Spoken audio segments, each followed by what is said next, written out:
Não atrasar muito o pessoal aí, tá? Oi, Hilda. Então, eu vou falar sobre o templo, né? O templo de Salomão, né?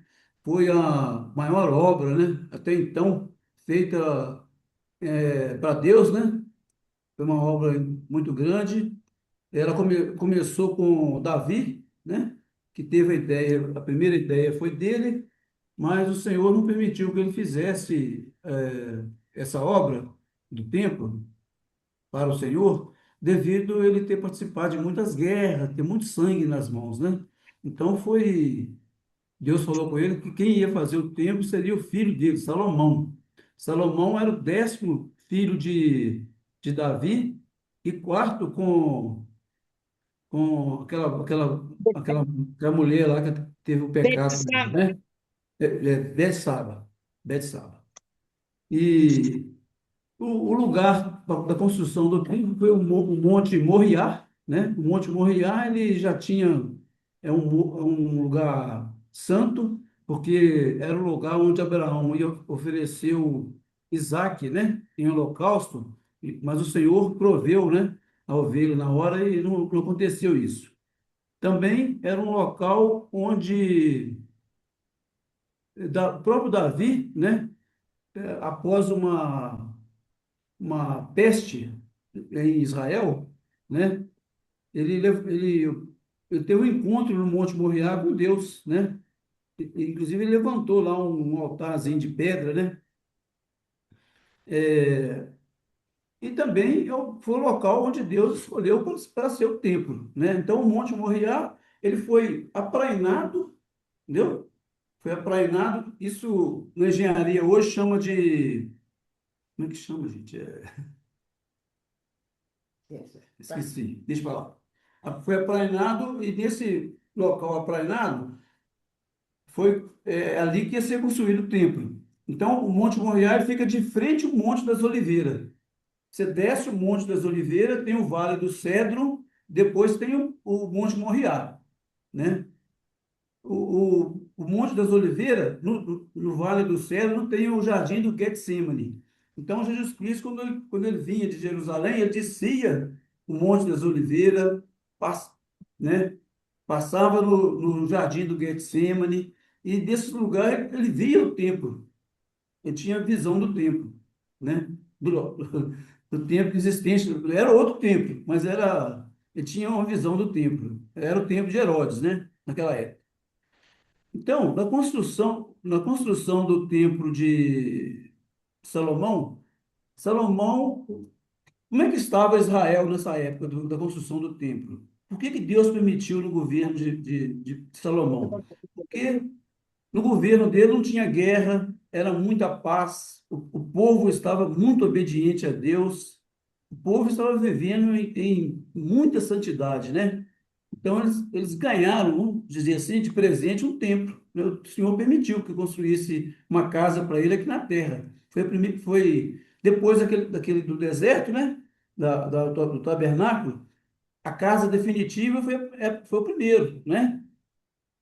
E Salomão, com a sabedoria que ele tinha, ele contratou mão de obra que não tinha em Israel, né? Contratou, por exemplo, também materiais que não tinha em Israel. Israel não tem árvore. Então ele contratou do Líbano, conversou lá, fez um convênio com o Irão, que era o rei lá do Líbano, para mandar as varas, a madeira para ele, né? Para ele construir o templo. Então, esse e Davi dispensou mais ou menos 30.000 pessoas, 30.000 homens, né, para cortar as madeiras e trazer até Jerusalém, né? As madeiras eram colocadas em Tiro, numa cidade chamada Tiro. Eles cortavam as madeiras, faziam uma jangada com ela e ela ia descendo pelo mar até a cidade de Jope. De Jope, eles transportavam nas costas, né, até o local do templo, até Jerusalém, né? E eram 30.000 homens, 10.000 trabalhando num turno Aí depois que esses 10.000 terminava um mês, por exemplo, eles iam para casa, descansava 2 meses e ia outra turma de mais 10.000, né? E as pedras eram cortadas em próprio Israel mesmo, né? A pedra era cortada na dimensão certa de chegar lá no templo e colocar ela no lugar. Entendeu? Já tinha um local determinado. E não era usado massa, né? E a união, assim, entre uma pedra e outra não passava nada, era certinho, entendeu? E um detalhe importante é que eles não usavam martelo, coisa de ferro para cortar as pedras, entendeu? Eles faziam uma trinca na pedra, colocavam uma cunha de madeira, batia a cunha com uma marreta de pedra e depois jogava água. Aí, com o tempo, a madeira dilatava e a pedra quebrava. E depois eles trabalhavam a pedra, alisavam ela certinho, colocavam ela no formato em que ela ia para o templo. Chegava lá no templo, ela ia sendo arrastada, né? Por vários homens com corda puxando, né? 7.000 homens puxando as pedras, né? Aí eles colocavam tora pequena para ela rolar, né? E às vezes faziam um trenó. Eles jogavam, quando era para subir o morro, colocava trenó, né? E jogava óleo no chão para deslizar, para subir tranquilo, né? E às vezes as cordas arrebentavam e tinha um acidente, morria gente, machucava, entendeu? E imediatamente trocava aquela pessoa e colocava outra, né? Mas o trabalho deles não parava, né? E lá no templo também, no local da execução da obra, era um silêncio, a pessoa não podia gritar, não podia falar alto, entendeu? Não podia fazer barulho, bater, né? Fazer barulho, não podia, não podia usar coisas de ferro, nada disso, entendeu? Era só mão de obra mesmo, né? E era assim, um regime bem santificado, né? E tudo isso em honra ao Senhor, está construindo uma casa para o Senhor, né? E também o ouro, o templo ele é famoso porque ele usava muito ouro, né? Foi usado 3 toneladas de ouro lá, né? O próprio Davi já tinha guardado um pouco de ouro, né? Bastante ouro para Salomão fazer o templo. O projeto estava tudo pronto com Davi, entendeu? Davi entregou para o filho dele, né, para Salomão, e precisava de ourives, né? Eles buscaram ourives se não me engano, no Líbano também, para derreter o ouro, fazer aquelas placas, né? Então, o templo todo, ele era revestido de ouro. Por exemplo, aquelas pilastras que a gente vê nos templos, né? Aquelas pilastras lá dentro. Aquelas pilastras eram de madeira, com entalhes de flores, né? De árvores, né? E aquilo ali tudo era revestido de ouro. Eu pegava uma folha de ouro e ele revestia tudo, toda aquela pilastra de ouro, né? O chão era de madeira, né? Madeira lisa, praenada, né? Mas também era de ouro.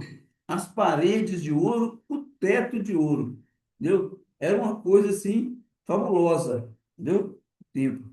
Tinha as janelas do teto, quando o sol batia, refletia assim, se você olhando de longe, dava a impressão que estava pegando fogo, que era carão, certo? Até ofuscava o olho das pessoas, tão claro que era. Parecia um sol. Ontem, quando você estava me explicando isso, eu fiquei impressionada. O brilho que devia ser, né? Porque a gente, quando entra na sala celestial, é uma bênção maravilhosa, é indescritível, né? E aí eu gostaria que você de novo falasse sobre esse ouro que está ali na sala, né? Dos santos, né? A sala celestial, e a Uhum. gente ponderasse, imaginasse. a beleza que era, igual você falou, que parecia um fogo de, né, que estava pegando fogo. Imagina, eu fiquei ontem com aquela visão do ouro, tudo Uhum. maravilhoso. Gostaria que você repetisse de novo, vai. Tá. Eu fiz um desenho aí coloquei no Vem Segue lá, né? Uma planta, né? Aí lá mostra a sala Santos dos Santos, a sala Santo, o átrio, né? As partes do templo, né? Na sala Santo dos Santos, lá dentro ficava somente a Arca da Aliança, com os 10 mandamentos, com as placas dos mandamentos, né? E era toda revestida de ouro. Era mais ou menos, se eu não me engano, 9 metros é um quadrado, certinho, certo? Um quadrado certinho, a Sala Santos do Santo. E só entrava lá o sacerdote, o sumo sacerdote, que entrava uma vez por ano. Ele entrava lá dentro. E, Hilda, nós até conversamos sobre por que que hoje entra mais de uma pessoa, né? Gostaria que você explicasse para o pessoal aí. É, antes, né, quando na época que você está explicando, Jesus Cristo não tinha realizado seu sacrifício expiatório, né? Então era permitido somente um sacerdote e somente uma vez no ano.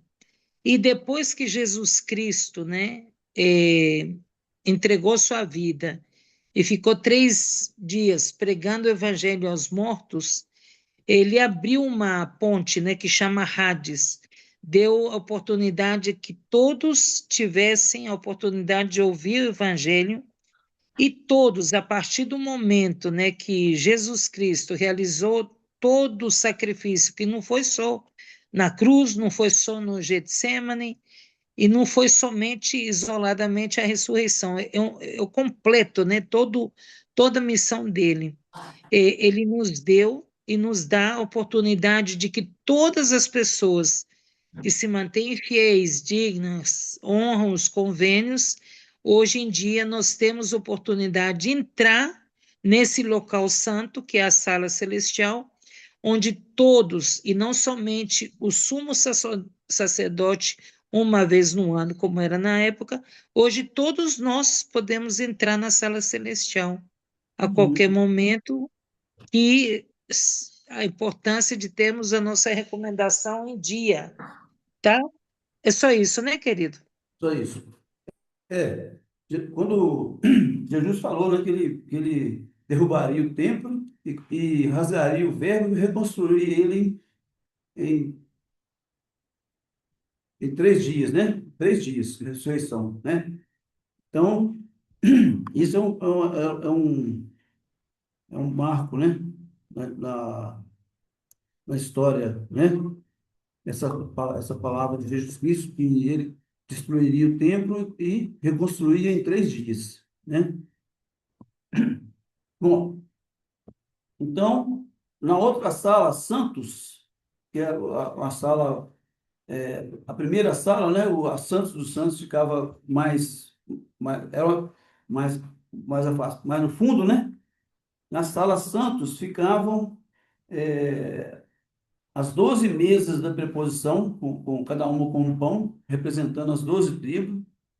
Esse pão era trocado todo mês, né?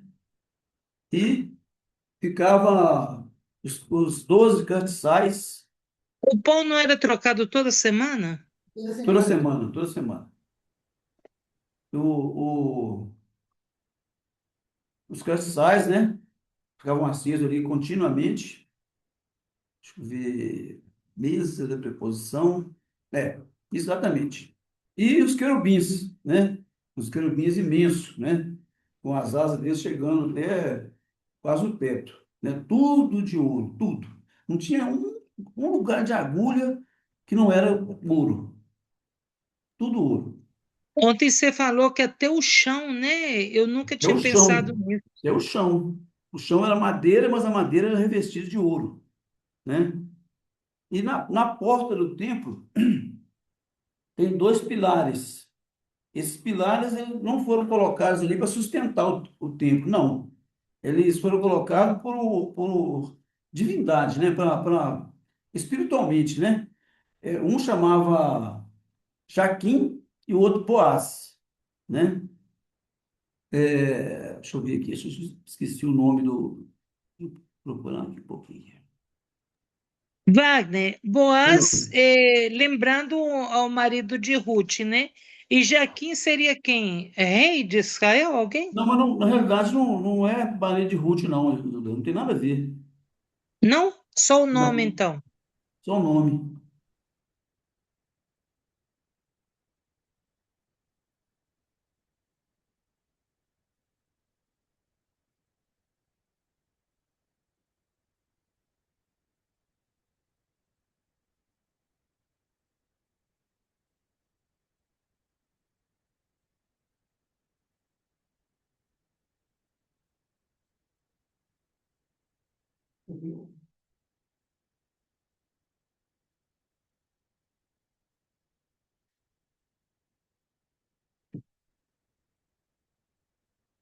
Antes de que eu vou achar aqui. Hum? A coluna Jaquim, situada à direita da entrada, e a coluna Boaz, situada à esquerda da entrada. Ambas eram de bronze, ornamentadas com capitéis, romãs e correntes.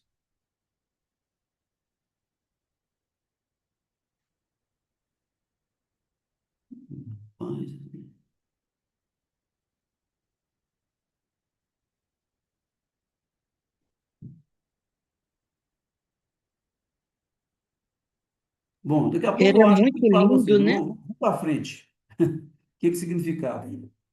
Se alguém tiver com o manual na mão aí, é só olhar. Bom, é, uma coisa interessante é o átrio, né? O átrio é aquela parte do templo que faz parte do templo, mas ele fica ao céu aberto, né? Lá tinha, lá tem, né? Tinha, né?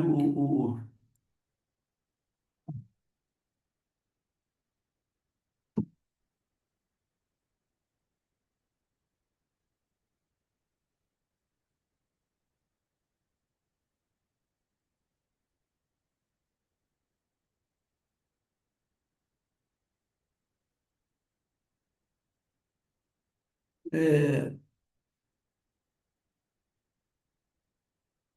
lá tinha o local onde era feito o sacrifício, o altar de bronze, e tinha o mar de bronze também, que era onde os sacerdotes faziam, preparavam, né? Lavavam as mãos, faziam uma limpeza antes de vestir as roupas sacerdotais, né? Para entrar, para participar do templo, né? E esse mar de bronze, hoje, no nosso tempo, é para fazer o batismo, né? Mas naquele tempo era para a higiene dos sacerdotes, né? E eles eram sustentados, essa bacia, né? Era uma bacia cheia de água, sustentada por 12 bois, né? Eles eram divididos entre quatro a norte, quatro ao sul e mais quatro a leste, né? E esses bois eram um igual ao outro, né? Não tinha diferença um do outro. Também, na lateral do templo, Representando as oi? 12 tribos, né, Wagner? Apresentava as 12 tribos. Também nas laterais tinha as câmeras onde se guardavam os utensílios do templo, né? Você perguntou onde você tinha colher, garfo, tinha, entendeu? Tesoura, faca, essas coisas, tudinho tinha, né, eram guardadas os utensílios do templo, né? Tinha 12 câmeras, são oito do lado esquerdo, não, oito do lado direito e quatro do lado esquerdo. né? Que eram câmeras para guardar as coisas. E tinha o átrio ali, né? Uma parte maior do templo era considerado templo, mas ela ficava sobre, não tinha teto, né? Ela ficava ao ar livre. E, digamos assim, na região onde o templo ficava, né? Lá no Morro Moriá, tinha uma plataforma, né? Essa plataforma era um lugar grande, né? Que hoje, quando o pessoal constrói os estádios, né? De futebol, para muita gente transitar, então tem como é que é o nome, gente? Vai. Tinha Um essa. estádio, Pátio, estádio. Oi? pátio. Tinha tipo um pátio, né? Para deslocamento de massas de gente, né? Que ficava para participar do trabalho do templo. O átrio ali não era muito grande, né? Mas aí ficava uma fila imensa, né? Para participar das sessões do templo, né? Então, esse pessoal ficava no pátio, né? Igual nos estádios de futebol, quando a pessoa compra o ingresso e tá para entrar, fica naquela região ali, né? Aí vai entrando as pessoas, né? É um local para deslocamento de muita gente. É uma coisa assim da engenharia que teve nessa época, né, e permanece até hoje, né? Tem que ter isso, né? Para local de acomodação de multidão, né? Então, o templo previa isso, né? E o templo, ele durou aproximadamente 400 anos, né? O Salomão, ele fez a dedicação do templo, né? E foi um local muito abençoado. O povo de Israel viveu em santidade por causa desse templo durante muitos séculos. Depois começou a terem problemas, né? Com outros reis, né? Que não seguiram. O próprio Salomão também começou a cobrar muito imposto e tal, né? Ele mesmo tinha uma casa próxima ao templo. Essa casa era ligada tipo assim, por uma passarela, né? Que chegava, para ele ir para o templo, ele saía da casa dele e ia andando nessa passarela até o templo. Ele não passava no meio das pessoas, né? Ô, Wagner, é chamado de adro. Isso. Uhum. E obrigado, Igor. Luísa, obrigado, Luísa. E também Salomão ele construiu, o templo levou 7 anos para ficar pronto e a casa dele 13 anos, né? A casa dele também era muito, muito bonita. Ele era uma pessoa assim fantástica, Salomão. Tinha muito conhecimento, muita sabedoria, que as pessoas vinham confrontar ele, né? Ele recebia lá na casa dele reis, rainhas, né? Uma delas vai ser a rainha de Sabá, que do primeiro reis aí, se não me engano, acho que 10 fala sobre a visita dela. Muito interessante. E então, mas Salomão começou a cobrar muito imposto, então, aí o Senhor não ficou muito satisfeito com ele, não. Sei que 400 anos depois, os assírios derrubam Nabucodonosor, invade Israel e queima o templo, né? É uma tristeza muito grande, né? Esse acontecimento. E alguém quer fazer alguma pergunta?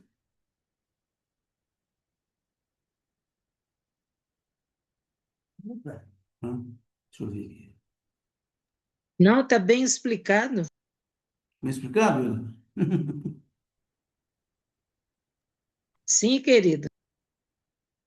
Então, como eu disse, né, o templo, naquela época, foi um presente, né, para o povo de Israel. Eu acredito também que o nosso templo aqui em Minas Gerais tenha sido um presente para nós, né? A gente que viveu aí até pouco mês passado, aí, indo até ao templo, né, de São Paulo, né, de Campinas, de ônibus, né? Viagem longa. Tem gente que, como eu, que passa mal no, no ônibus, né? e, e foi um sacrifício muito grande, né? E hoje o Senhor permitiu que nós tenhamos um templo aqui em Minas, né? Isso é uma grande bênção, sinal que a gente está no caminho certo. Vamos continuar honrando esse ganho, né? Esse presente, né? Fazendo jus dele estar aqui no nosso estado, né? E para que as coisas continuem a dar certo.